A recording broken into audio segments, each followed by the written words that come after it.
Hello, నేచర్ని enjoy చేస్తూ అయితే మేమైతే వెళ్తున్నాము. అండ్ ఫ్రెండ్స్ అందరం కలిసి బోర్ కొడుతుందని కొన్ని విన్యాసాలు అయితే ట్రై చేసాం. మీకు ఎలా అనిపించిందో కామెంట్ చేయండి అండ్ చూసేయండి.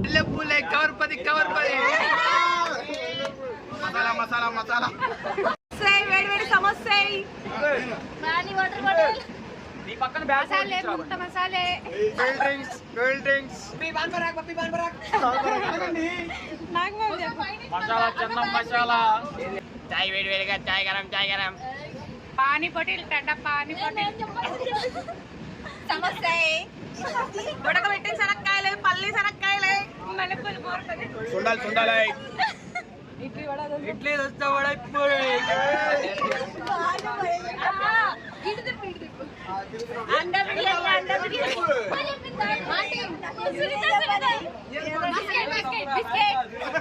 కంప్లీట్ చేసుకొని అయితే దిగడానికి రెడీ అవుతున్నాం. నెక్స్ట్ వీడియోస్లో కలుద్దాం. Bye bye.